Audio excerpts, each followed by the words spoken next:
darkness. This darkness. Now it grows inside of me.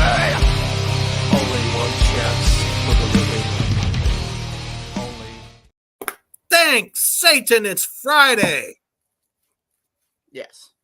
I was expecting a little bit more of excitement there. Well, It's I just Friday. had the shit stared at me by a massive spider running across my computer. Anyway. Fuck yeah. No. Anyway, that sucks. But you know, massive spider? Did it have a big booty? It's not that big and a yellowish color. Hey. That's silver dollar style. So hell no. Anyways, you made it. Congratulations, everybody out there in Three Witches Land. You made it to the end of the week. It is now the weekend, and let us kick it off for you. Yeah. In true Shred style, we're going to do part 2 of the top 25, was it? Yep.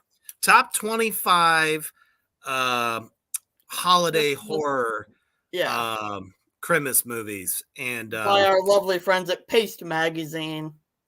Yeah, which is why in the advertisement today I put in the hashtag #FuckJV. Yeah. And JD. So and JD. Always fuck JD. Always. I don't have a swimsuit calendar, Kyler, but I do have a calendar that is much cooler. So pretty sure you wouldn't want to see me walking around in a fucking Speedo. Or maybe we would. I don't know. Who are we to judge? I mean, the best you're going to get out of me is like walking up with a box and you just don't know what's inside that box. Or a hot dog bun. I don't know. Either way. Anyway. Let's get started first with a quick, my cat's destroying everything in the bathroom.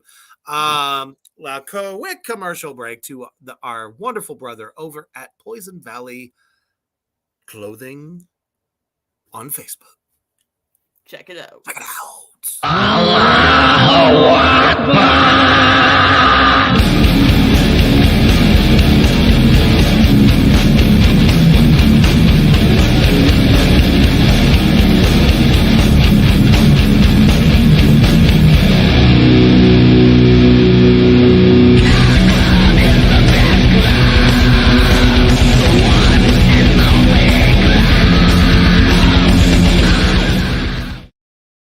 That's right. If you want a nice custom-made fucking horror-inspired t-shirt or even just some really cool grim ideas that you have, this man can draw it.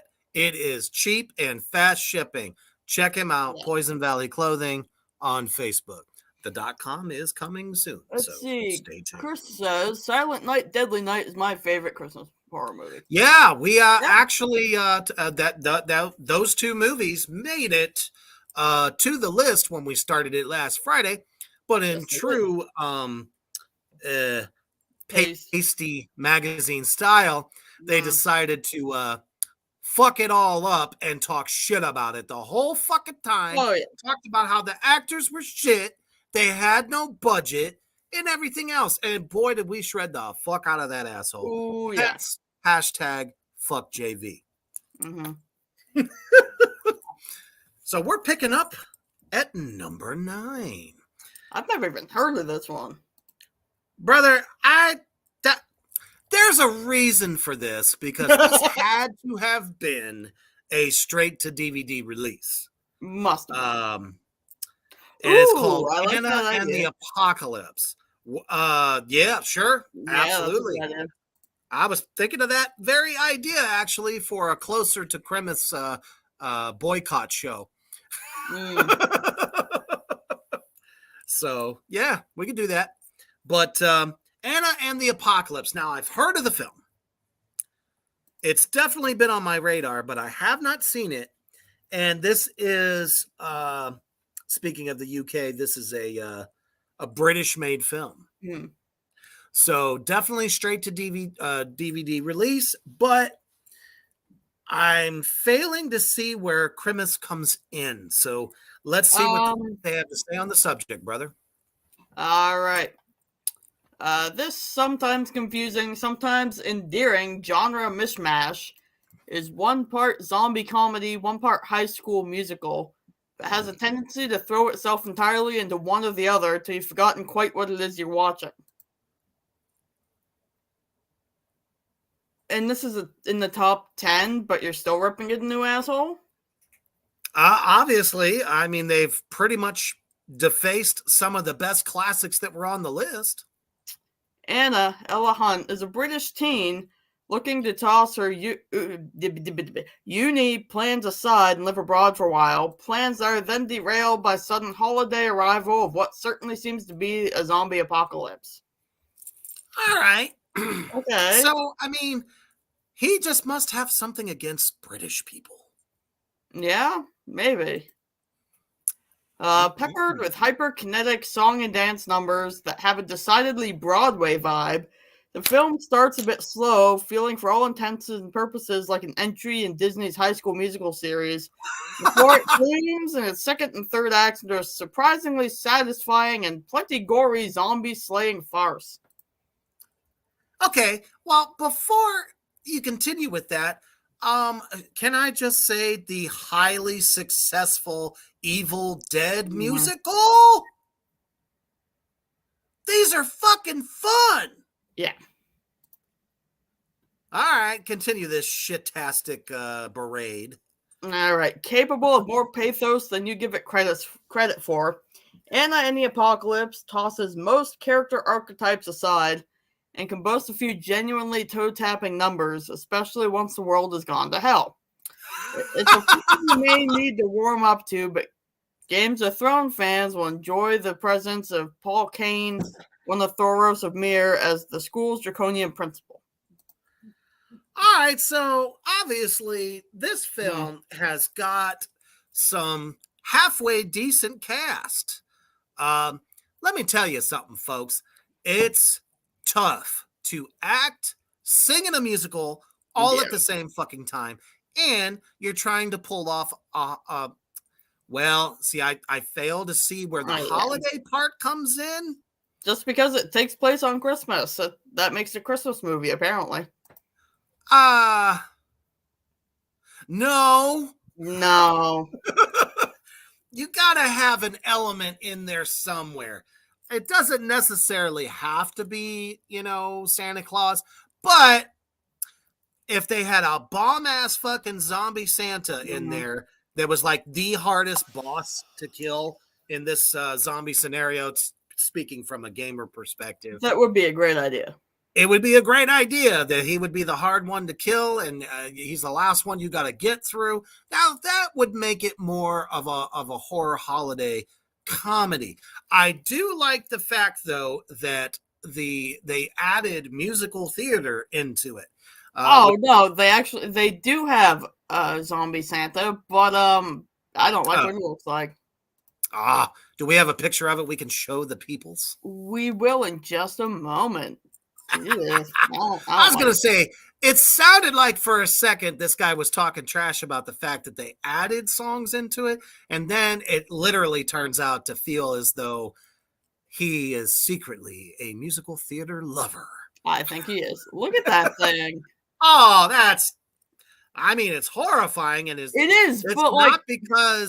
It's not because of his makeup. It's that fucking wig he's got on his head. What is that? Awful. A fucking poodle?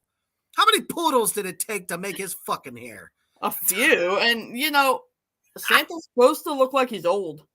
He's supposed to be an older guy. That is clearly a, 45-year-old man in a Santa suit from the dollar store. In a Santa suit, and after sitting on the corner drinking Boone's Farm, after being a mall Santa begging for change. They could have done a little bit better job with that one. I mean, good job on the color contacts, but that fucking wig is it.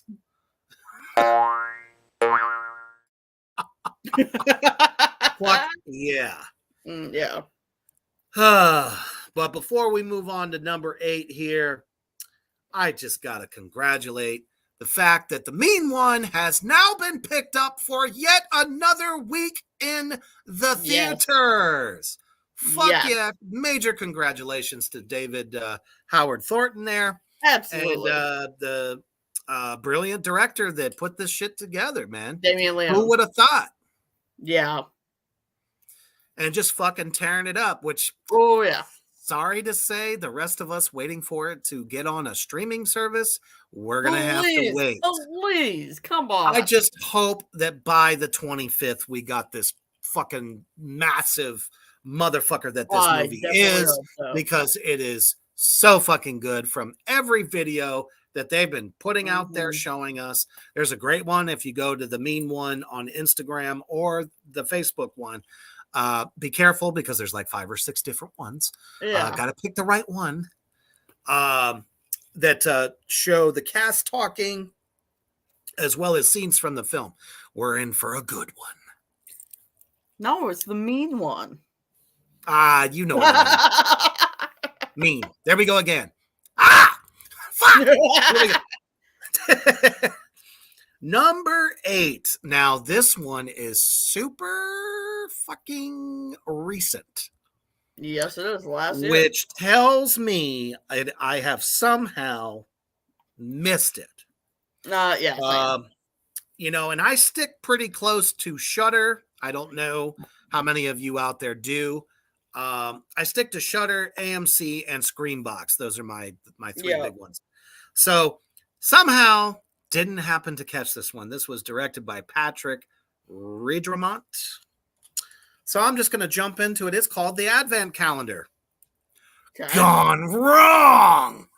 Because if you're going to call it that, and it's a horror film, chances are the candy that pops out is going to kill you. Most likely. All right. The Advent Calendar kicks off the Crimmas horror season by demonizing an otherwise innocent holiday tradition. No shit. Clearly. I mean, it's right there in the title. We're not stupid. Exactly. That's when festive frights are at their best after all. Gingerbread men become ninja assassins. Okay. Oh, I'm digging this already. Yeah. Or a wooden box filled with 24 treats, one per pre-Crimmas December day, summons a connected evil. Now, that's fucking hilarious because how many times have you been in the grocery store and there's all the little advent calendars everywhere. Yeah. And there's some old lady going, oh, this is just sinful. I'm going to get fat after this. I'm not going to be able to finish my... I mean, we've all heard somebody complaining about the fact that this is just, you know, wrong to do because of how much chocolate there is. Let's be real here. I mean, chances are the person who came up with the idea for this film probably heard, you know, little old great aunt Marguerite say that and was like, I have an idea. Exactly. Now this is interesting. Spoken in French as influenced by German lore, the Advent Calendar, this is why I don't know about this movie. It's in French, people. Gotcha. Although I don't mind watching foreign films. I really don't have a problem with that. No, me neither. If after all, just put the subtitles on. Yeah. Releases a Silent Hill inspired genie. Now that just really caught my fucking attention. Yeah. A genie that is Silent Hill inspired, which means there is something severely fucked up. Maybe he's Boxhead. Reminiscent of Boxhead, my favorite character. I'm looking them up right now. Pyramid Head, sorry. Boxhead, Pyramid Head, whatever the fuck. You know, I'll get it right one of these days. Anyways, I still had the right character. All right, moving on. Inspired genie that'll grant your wishes through magic chocolates with sacrifices aplenty. So does that mean every time I eat a chocolate, something gets sacrificed? Fuck, why wasn't I invited to the party? So apparently this movie is so much not well known That if Really? you Google search the name of the movie 2021 and the word genie, you get the movie poster, 2 stills of the main character, Damn. and a whole bunch of unrelated shit for about 2 seconds, and then that's into Google. Great. Yep. Well, I don't know. They must have threw a bunch of movies in a pot and picked this one out, and somebody had to have watched it. I guess so. But I mean, I like the idea that, No, you get a definitely. wish granted by eating a piece of chocolate, but yet somebody dies. Mm-hmm. Well, how cool is that? Shit. I got a whole list. Where's my advent calendar? God damn it. Right? Come on, Beelzebub. Fly me in something new. Sad to say, I haven't seen him lately. Oh. Anywhoozle. I know. Reedramont succeeds in crunching bones and raising hell. We are crunching bones in this film. Now, that's a far cry from what Kyler just said about the last French film he watched. Yeah. Typically, every French movie has nothing to do with more than just softcore laden films and teeny tiny bit of storyline. So I'm already liking this idea so much better because that just gets boring after a while, And the French don't like to shave. So I wouldn't even watch that shit anyway. If there was a good story, it's a good story. If it ain't a good story, I don't give a fuck. You throw as many titties and ass you want to throw out in there. I ain't gonna watch the son of a bitch. Yeah, that's fair. I'll make my own film. Gotcha. With all a seasonal waft of cloves and corpses from behind a wish giver's crooked smile. I'm really starting to like the way this sounds. Me too. Oddly enough. Let's see. It's chilling, teeters between moral stances, and is a hellish, jolly greeting that should please horror fans in the mood for merriness gone malevolent. Satanic Crimmas. That is what I'm talking about.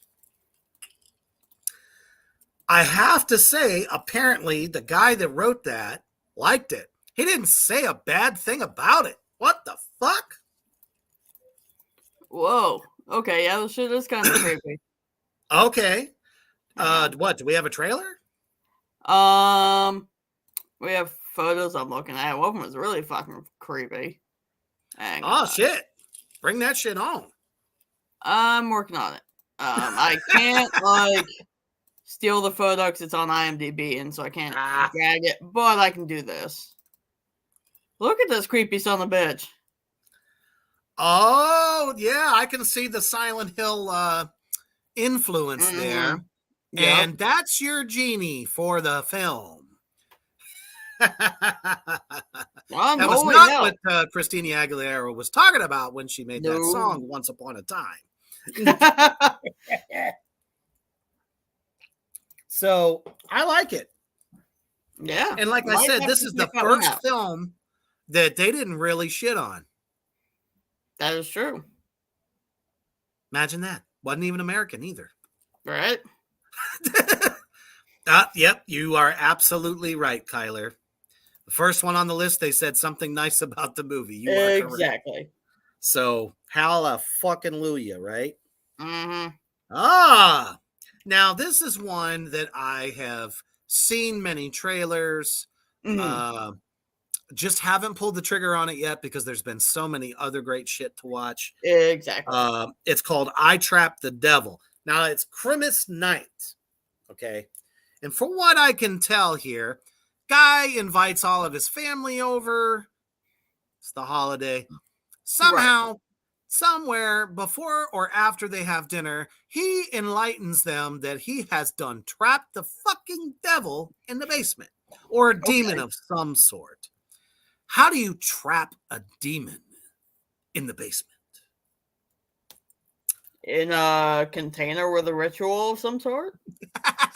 You would fucking think so, but it sounds to me like, from what I've seen anyway, guy just fucking takes a shovel or something and knocks his ass down into the basement. What? I know. That So doesn't even make sense.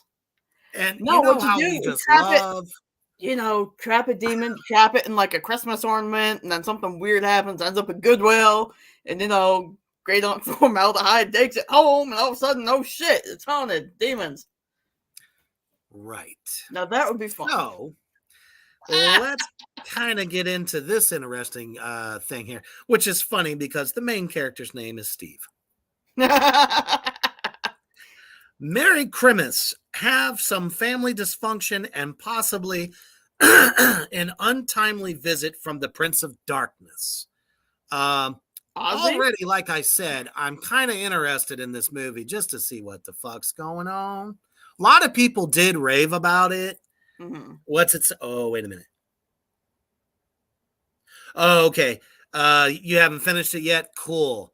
I'll try. I mean, there's not really a lot of spoilers here, so it shouldn't fuck you up. Right. It says the man locked up in Steve's basement might well be Satan himself. So I guess this devil or demon was in human form and he was able to trap him in the basement. Okay. That makes more sense. Still, I would think it would take an awful lot more to do. You would think. To get the job done. But that's kind of not what this says. Yeah. Or at least a man innocent of being the devil, but Steve's brother Matt, sister-in-law, don't really know what to make of Steve's situation. I mean, you pull up to your family's house to sit down to some sort of a meal, and you're like, hey, yeah, what's up with the guy in the basement? Right. Why won't you let him out? And then you propose to tell them that it's the devil? Kind of a hard sell, don't you think? Yeah. Or still grieving a loss that at first goes unspoken and later is made explicit? ? Okay, so that sounds to me someone died or something and he's repressed his feelings or something. So maybe that's leading to some crazy behavior? Sure. Maybe. Yeah. But it's like, don't take a stab at the film just because they reveal that later on in the story. Exactly. There's obviously a reason they're building an arc here. You're trying to figure out why the hell this man was there in the first fucking place. Right. Things are not always going to be revealed at the beginning of such film. Yeah. Let's see here. Or does he really genuinely have old Scratch? I guess the guy's name is Scratch. Okay. All right, fine. Imprisoned in his home. Josh Lobo is the director, toes the slow burn line, doing very little at the start to meaningfully terrify viewers. All right, so I'm pretty sure he just said the movie starts off fucking boring. Yeah. I mean, what movie, when you are trying to build suspense, a story, does it start off just right off rip, just fucking, right out of the gates fucking you up?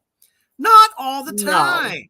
No, you need a solid, 20 minutes to half an hour of slow building suspense. You gotta build, like you said, the thrill, the thriller, the suspense of it. You got to get to know your characters and what they fucking play. As far as shit's like that concerned. But it says he rapidly layers I Trap the Devil with mood and dread. Oh, well, no shit. Nice. Are you supposed to be happy about this? Our audiences standing up, fucking giving it, a 21 doom salute with clapping. No.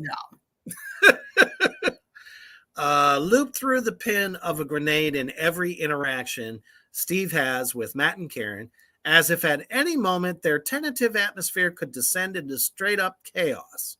Well, that sounds like tension. A cliffhanger, if you will. What's going to happen? When's the guy going to try to come out of the fucking basement? Exactly. So quit hating. Damn. Yeah. The film's central question hangs over all until at long last Lobo gives an answer. But the answer is so chilling that we might wish he'd keep us in the dark. Now, see, he just revealed it, you fucking douchebag. Yep. This guy built so much build up and tension, and finally, when the release gets there, it fucks you up royally. Mm-hmm. This makes me want to go see the film, and anybody out there, in the broadcast right now, Three Witches Land, check it out. Sounds like it might be a good one. I think I already know what may have happened in the movie. I want to make a prediction here. I'm wondering if this person who died, who was dealing with the loss of, he actually went crazy and killed said person. And that's what I think he actually killed whoever it was he was trying to struggle with grief over. That could be. That's what I think, because I have a strong feeling all these movies are predictable as fuck. They usually are, but why call it I Trapped the Devil, though? I don't know. Is devil in this case a euphemism for describing one's psychotic behavior? Probably. How many times have we heard that one, Mm-hmm. Hang on. Do you see the name of the guy who wrote that review? Yes. Okay. Andy Crump. I think he needs to go back up on Yeah. I think he needs to climb back to the top of them. He needs to climb back to the top of a Mount Crumpet and give up his authority on Christmas movies. Anyway. Still did a better job, though, of writing, but that is true. For a minute there, it sounded like he was nitpicking it to death. Yeah. But he ended up loving it, so fuck off. Yeah. Oh, now here's another fucking what they call a jewel in the rough, or a diamond in the rough. Sorry. Yeah. All my little phrases just don't work tonight. Fuck. That's okay. It's Friday night. I don't give a fuck. Yep. No fucks given. No. Better Watch Out, 2016, and I'm still kind of fighting myself in the head of whether or not I watched this son of a bitch before. Okay. I know, because it's centered around preteens and teenagers, and it's kind of wicked. If it's the same film I'm thinking of, I'll go ahead and let you go through this one, and I'm gonna still try to see if I've seen it. All right. Attractively directed and shot, but wonkily scripted, Chris Peckover's Better Watch Out puts a twist on the tropes of home invasion horror, while simultaneously lashing itself to the Christmas holiday as additional framing device. What? Okay. Its central twist and gimmick display a fair bit of promise, which I won't spoil here, except by saying that's a challenging role for young actor Levi Miller, who can't quite match the leading lady Olivia DeJonge as the resourceful babysitter in peril. Yep, I've seen it, and I'm telling you right now, this movie is good, and he's already slamming the piss out of it. Sounds about right. It's also clearly intended as a rather searing point of toxic masculinity, latent sociopathy, and the internet's era caricature of the so-called nice guy archetype, which doesn't exactly handle with much subtlety. At its weakest, the contrived plans of Better Watch Out's antagonists have a tendency to beggar belief in their overwrought complexity, but when it's able to simply let its characters bounce off each other, it proves disturbingly effective. Yeah, because the whole time Thank you. Exactly. I mean, that's a whole lot of wasted jargon on somebody saying the movie sucks ass, but once they finally let the characters, do their thing a little bit. Oh, you mean unravel the mystery? Yeah. Reading that, though, I just legit felt like... Agreed, 1,000%. What the hell?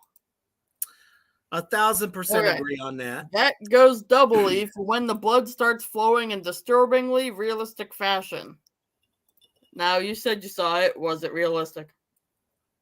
Very much so. Oh, damn. How many okay. times? How many times have we been in this scenario where there's some teenage girl who's doing the babysitting thing to make some Right. money while she's, in high school, and is babysitting a kid who just seems a little too fucking nice, Right. too fucking normal, Mm-hmm. but has a friend that is questionable who hangs around. Ah. And then there's a guy, kind of an older guy, kind of latched up into this, but automatically you think the older guy is the bad guy. Right. No.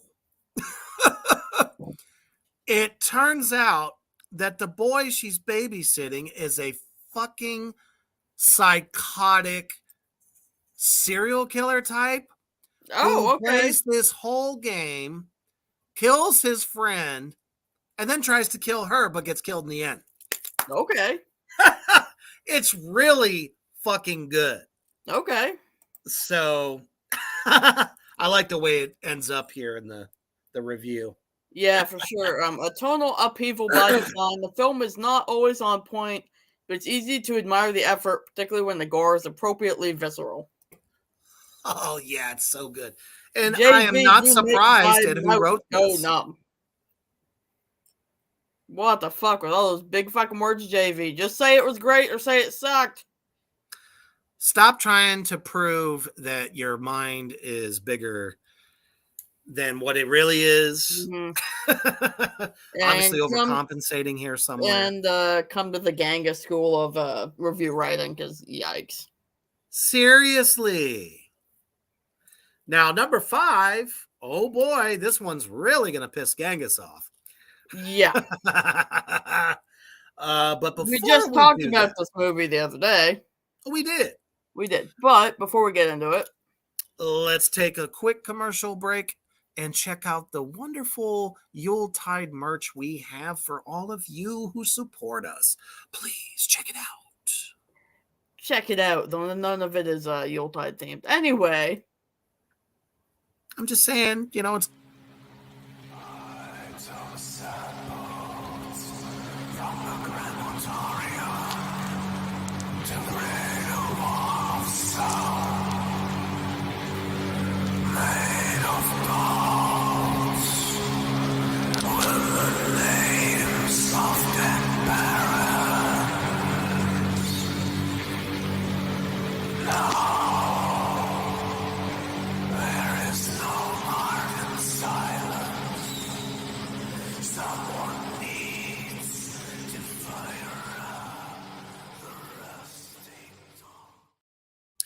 Just saying, it is gift giving season. It is. So, if you like what you see, we do have our new Christmas logo that is as a shirt on the website. It's just not in the commercial because Genghis sucks. Okay. Dun, dun, dun, dun, dun, dun. Witchy power. So it is available. Check it out. And if you like what we do, y'all keep tuning in night after night. Please. We appreciate all the support and love you for it. Yes, absolutely. Go ahead and take away number 5, brother. Now, how the fuck did they put this at number 5? Come on. With some of the other crap in this list, I feel like it probably should have been higher up. Yeah, but surprisingly, oh my. Okay. You'll get to see just how fucked up the placement really is here in a second. Oh, it's horrible. All right, so of course we are talking about probably my all-time favorite horror Crimmas movie, Krampus. Krampus. Oh, come on. Right. Krampus begins on a fantastically sour note, with Bing Crosby's It's Beginning to Look a Lot Like Christmas plays during the film's opening credit sequence as consumers pummel each other, all in the name of a good Christmas bargain. Women get punched in the face. Bargain? Yep. What are they bargaining? I assume it's like supposed to be like, I don't know, Christmas Eve shopping or something. Okay. Women get punched in the face, children scream, and store employees stare on in slack-jawed apathy. It's clear from these opening moments that director Michael Dougherty has his tongue planted firmly in cheek. How do you know? That is a good point. How do you know where his tongue been, man? Ah.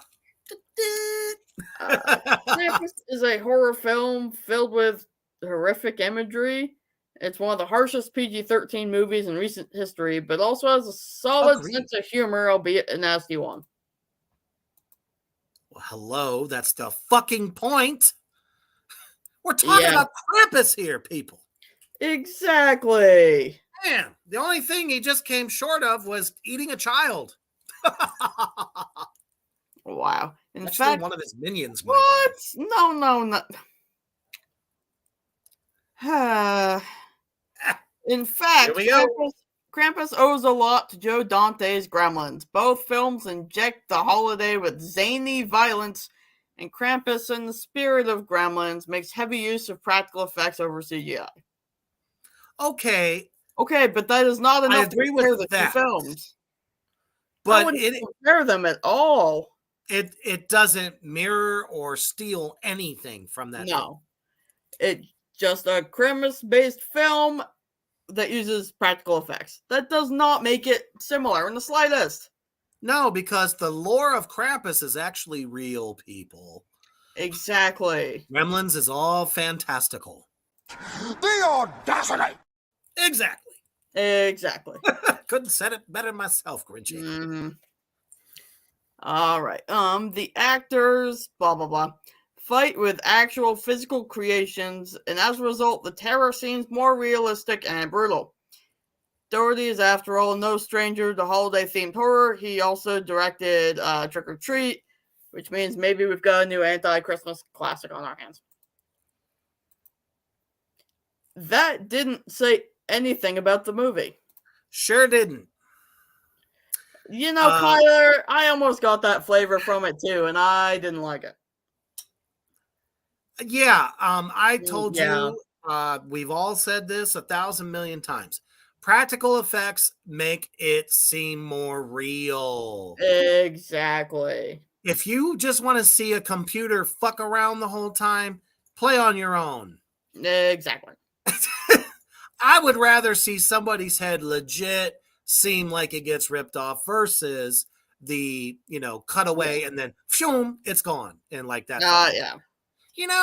Practical effects is what makes all the greats great. I mean, they literally just talk about the opening sequence, which is pretty inconsequential. Talk about CGI versus practical. Yeah. And then tell us the guy also made Halloween. That's all we got. I mean, nothing about Krampus himself, nothing about his little minions that are nothing about even equally as terrifying. No story. All these other ones at least made me know a basic idea what the movie is and whether I want to see it or not. This one, they did complete disservice. All right, Andy Heron, you are the first one to get this for today, and you it's are gonna hurt.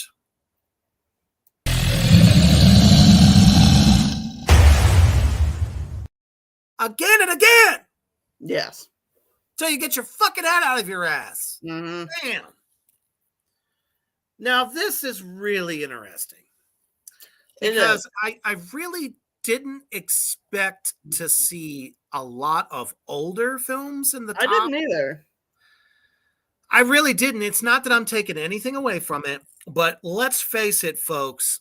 In this film that I'm about to tell you about is not centered around Crimmas at all. It's an anthology, you stupid fucks. One story in this anthology, which none of them link up like we would, expect. No. We're talking about the awesome, but still not up to par with a lot of other holiday horror classics. Tales from the Crypt segment known as And All Through the House. So, yeah, we have an awesome killer Santa. Right. We do in this 15-minute short. Exactly. That does not earn them a spot on this list. And if they wanted to, because I know it's the one segment from that film everybody was all fucking awesome about, should have been further up the list. Like, you could have put it at 23 if you wanted to. But instead, you put Silent Night, Deadly Night at the fucking top. That's it. That's it. You just got the elbow drop of doom. Yes. Again and again. Yeah. I'll give you both elbows, motherfucker. Seriously. Silent Night, Deadly Night should be where this film is right now. Yeah. But I digress. But back to, our whole anthology discussion. Like, that's like saying that, because, I don't know, The Chilling Adventures of Sabrina had a Christmas episode, that I put it on a list of movies. Not even a list of TV shows. Yeah, no. And I love the show. Oh, yeah, me too. But what show doesn't have that 20-minute show or whatever, however long they are, where they go through the different holidays? All of them do. That 70s show, should that be on here too? Fuck no. No. Tales from the Crypt, when it came out, was definitely ahead of its time. Very good writing. Very fun. Especially for those who were fans of the comic, like myself. Right. Got to finally see a movie based on some of these stories. So we've hit on a lot of other Killer Santa entries on this list, as you no doubt knew we would, but we're now ready to argue that the original arguably is the best. Go fuck yourself. Yeah.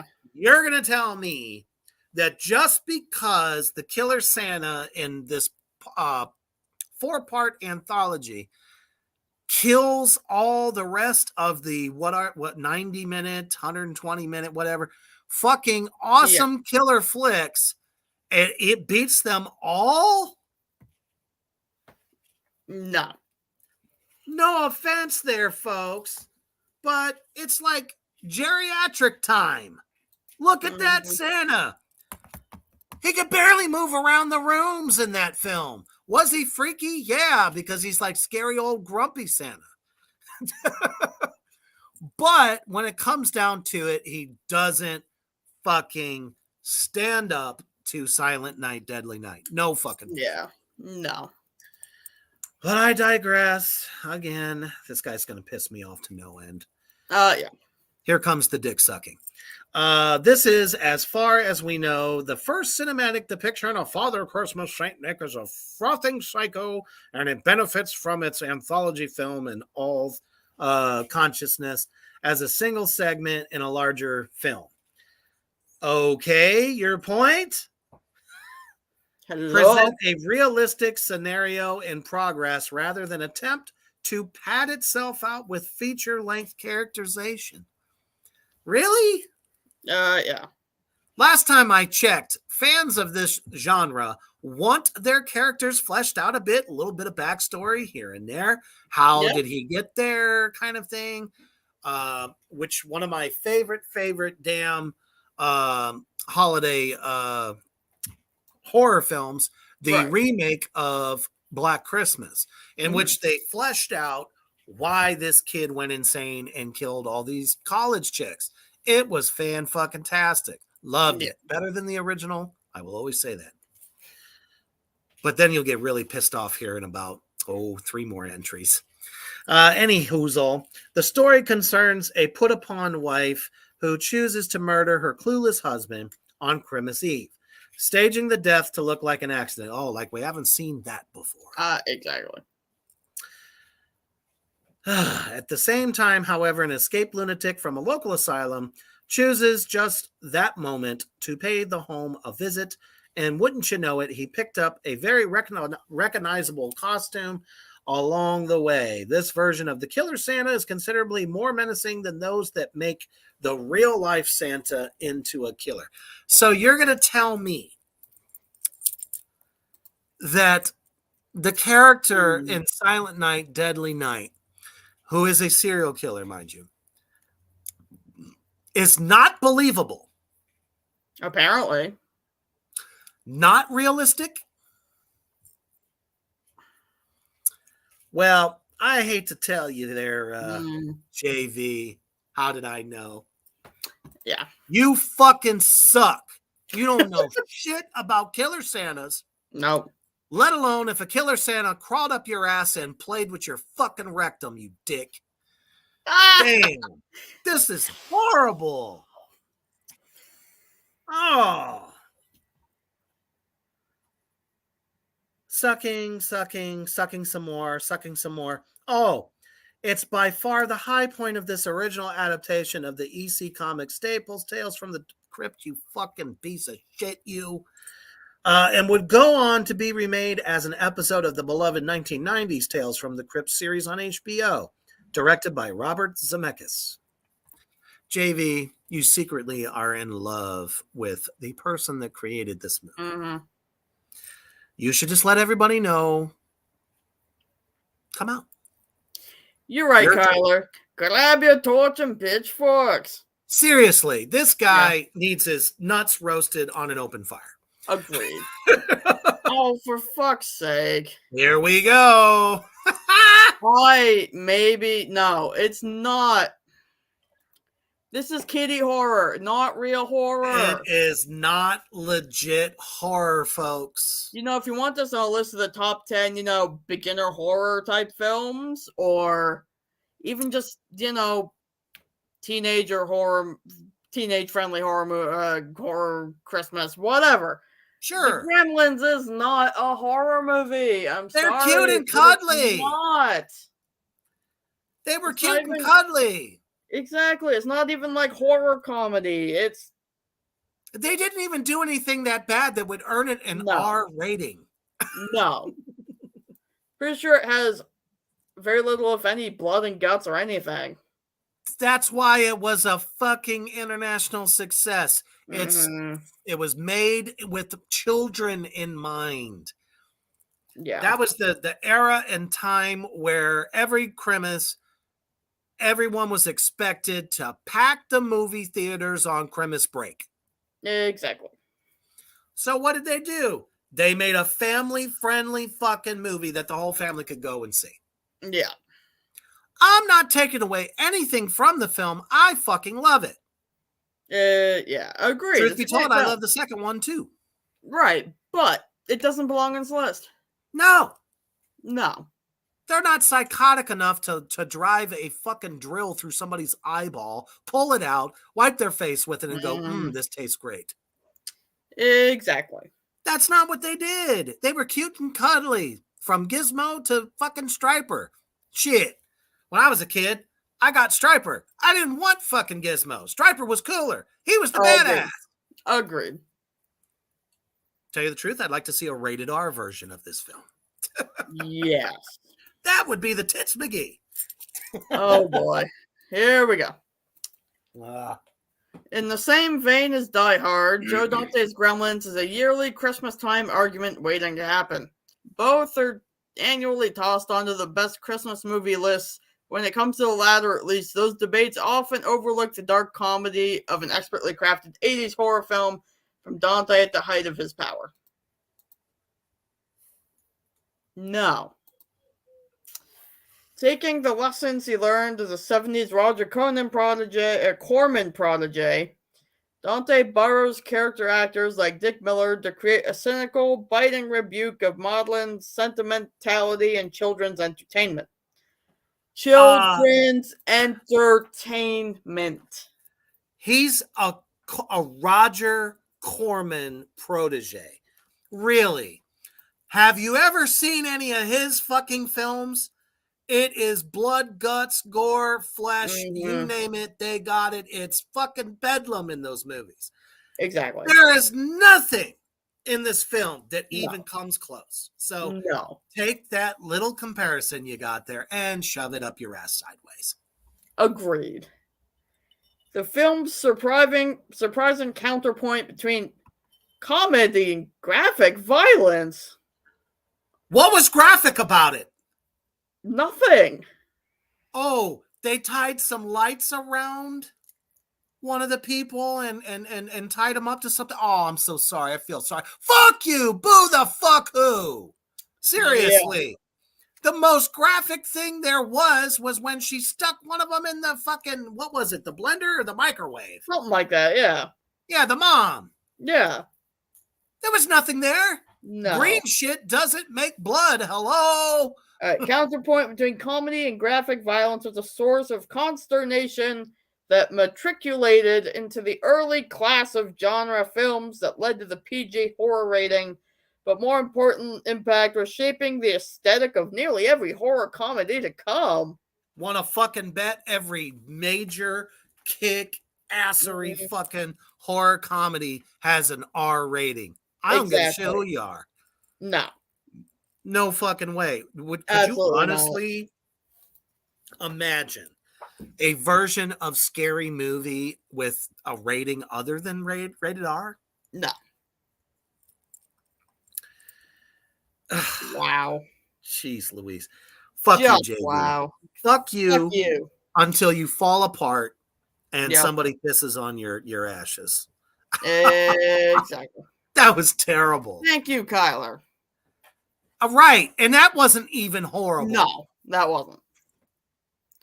My goodness. There were more gremlins killed in the making of that film than there was anything else. Exactly. And it wasn't horrific either. People laughed at that shit. And we're talking about the 80s where everything was censor. You know? Exactly.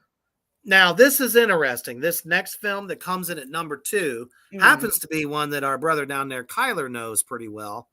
And was on the list that we talked about. Well, it wasn't a list, but right. We were talking about Krampus movies. Yeah. Called Rare Exports. A Crimmas tale that came out in 2010. Here it is again. Maybe there really is something to this movie, but let me guess. They're going to shred it to parts. Well, let's see. It's JV, so I'm sure he does. Fuck twat. Here we go. There we go. All of the films that have attempted to tackle Christmas time mythology through the lens of horror, none have done it with half the gonzo weirdness. The gonzo weirdness. We got Muppets up in here. Talking about the fucking Muppets here. Apparently. What the fuck is gonzo weirdness? I would love to know. Same. Of Finland's rare exports. Although the subject of Krampus became popular horror fodder. I love that. Fodder? That's another way of saying horribleness is basically what this dick's trying to say. I think Krampus needs to come find this guy, put him in a sack, and beat him with some sticks. Some sticks that have some very sharp nails, maybe some blades attached. Find a whole fucking, 5-10 pounds of lemons and squeeze it all over his wounds. That would just be wonderful. It would. What the fuck is this? Although this, we're definitely laying some foundations here, dredging up the figure of Jalupaki. Who's over there? The so-called Crimmas goat of Scandinavian folklore. Oh, okay. So the Yule goat, like he's something evil? Not that I know of. I sell fucking Yule goats as Yule ornaments at my store. They're cute. Yep.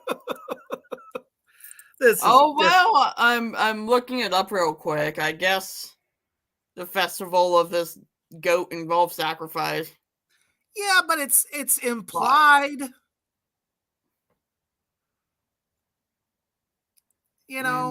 It's not ritual sacrifice of humans.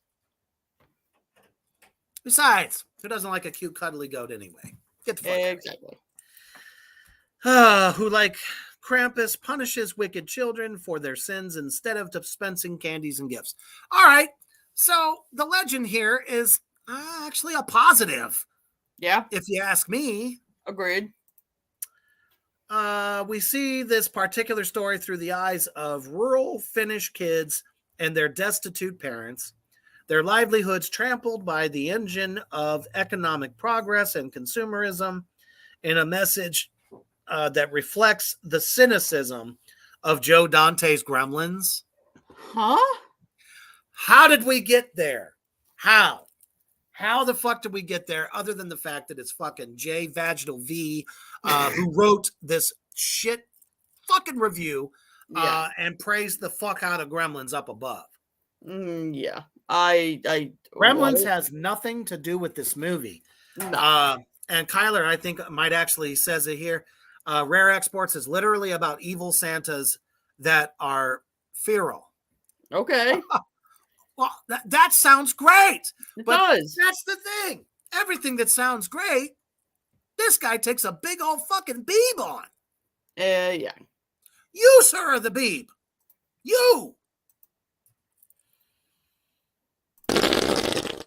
Thank you. Let's begin. Yeah. It seems fitting then that it's a government research team that dredges up horrors from beneath the crust of the earth. You're still not telling me anything here that sounds bad. I love it. Representing the greed of adult children as they do, with a magical Nordic setting that perfectly suits its fantastical vibe. Thank you. I love it all. Settles in along chilly Scandinavian horror contemporaries such as Let the Right One In, which was a fucking fantastic movie. Yes. And Dead Snow. You want to talk about horror comedies in the snow? Dead Snow is right up your fucking alley. It is the best zombie movie I've ever seen.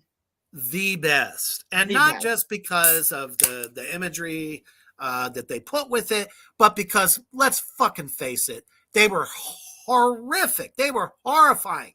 And man, was it fucking funny. Oh, yeah. Especially part 2, Red versus Dead. I still haven't seen it. I still have not seen part 2. Oh, you're missing out. Oh, that's what I've heard. Oh, you've got to see part 2. Anybody out there in Three Witches Land, if you have seen any of the Dead Snow films, let us know that you're a fan. If not, hopefully after what we've just said, you'll want to see it. Yeah. Way better than half the films that this asshole is praised on this list while bastardizing all the others. It says Rare Exports settles in along. Wait, hold up. Sorry. It does, however, build to a formidable conclusion, giving us perhaps the most oddly unique origin story for the Santa Claus that has yet to be brought to the horror genre. What the fuck did you just do? By far, the worst case of I love you, I hate you I have ever seen in a review. And I thought the Rob Zombie ones were bad. That was... Dude, I thought nothing could top it. Yeah, I thought nothing could top that. Wow. That little triangle of love-hate that we did earlier in the year. Shoo! That just threw me for a loop. Fuck off, dude. Yeah. And number 1. Okay, the first part of this, I didn't fucking know that. I did not know that. This is not a fun fact. Well, I didn't know that. I'll tell you why as we get into it. And the movie is Black Christmas, 1974. The original. The original. Fun fact, 9 years before he directed the directed holiday classic A Christmas Story, Bob Clark created the first true unassailable slasher movie in Black Christmas. Huh? You explain to me how some dude calling all these girls, now they're college girls, obviously, they live in a little dorm. The remake was fucking weird, Kyler, but you have to admit, twice as fun, twice as scary, and the whole thing was batshit. The first one was boring. It's definitely not great. The dude calls and whispers to these girls on the phone, and then something happens to them. Yes. You half the time don't even see what happens to them. There's not a lot of gore. And let's face it, the killer shows up in the last 5 fucking minutes. Exactly. And you don't even see what the fuck guy looks like. Yeah. Come on. Truly created the slasher genre. Try again in 1974. Yeah. Texas Chainsaw. Exactly. I'm sorry, I had to intervene there. Oh yeah. Because I'm like, don't you give it that kind of accolade, you dumb absolutely fuck. not. Aye. That's right. You only do see his eye because he keeps his fucking identity a secret. You may continue on this shit-fast orama. You want me to continue? All right. Sure. Might as well finish it. All right. Where Started exactly the sandwich, we might as well eat it and then vomit. Oh, yeah. Where exactly did you leave off?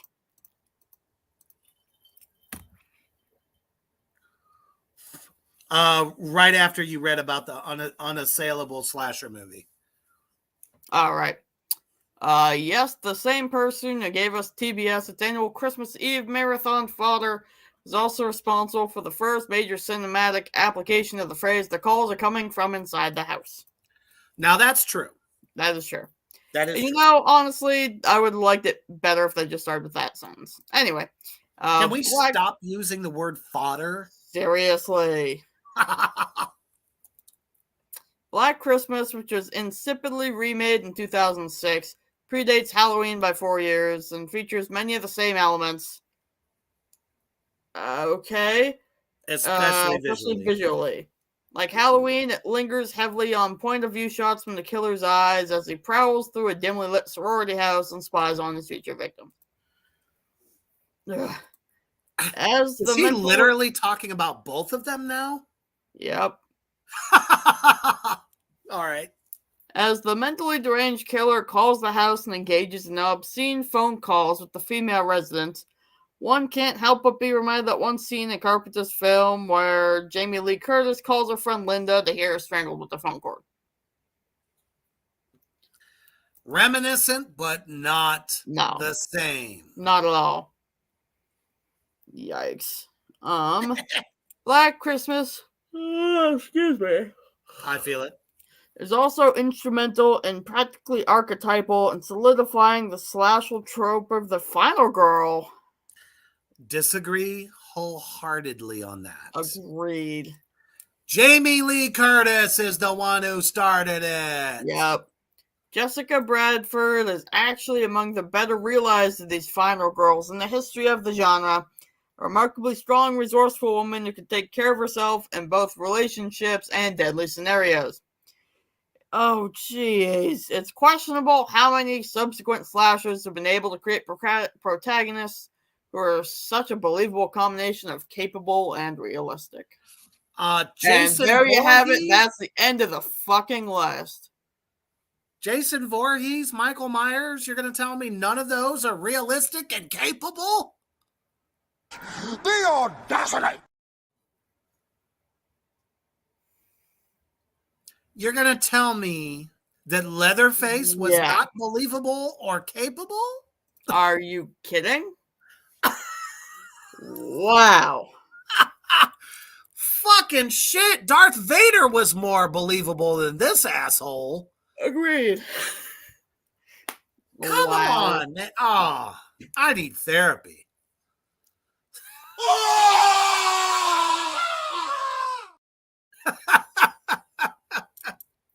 Yeah. Oh, man. It's like, wow. Why would they even pick this genre? Why do any of these so-called magazines, online.coms, cultural sites that pick movies of why they're supposed to be there because they're so great and then shit the bed all over them? Exactly. That literally means we could start our own e-zine, come up with a list of the great this, the greatest that, the best of this, the best of that, and then tell everybody, hey, by the way, this is what's wrong with all of them. Yeah, and yes, Kyler, it's over, but in the wise words of one of my favorite cartoons, it's gone, but I can still smell the stupid. Oh my goodness. The stench just lingers. It does.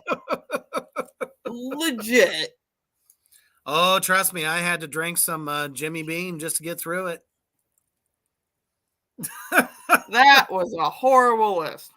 I'm glad. Probably one of the worst we've ever done recently. Yeah. Absolutely. Yikes. But as always, we definitely thank y'all for joining us and suffering right along with us on this diatribe of fuckery.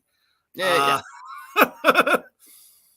And it's always a blast shredding these guys and letting them know that they can't write for shit. Everything that they're supposed to do, they don't do correctly. And let's face it, we love these films and they apparently hate them, even though the people they work for say they are the best. Yeah.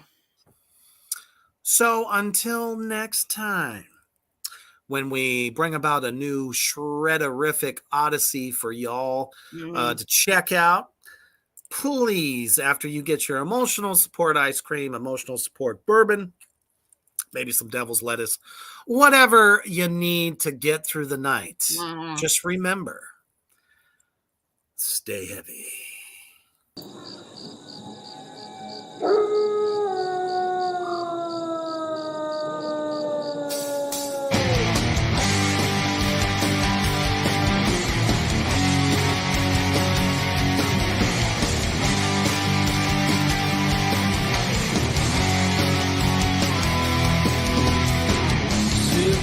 Riding in this wasteland, let the sun bleach the bones.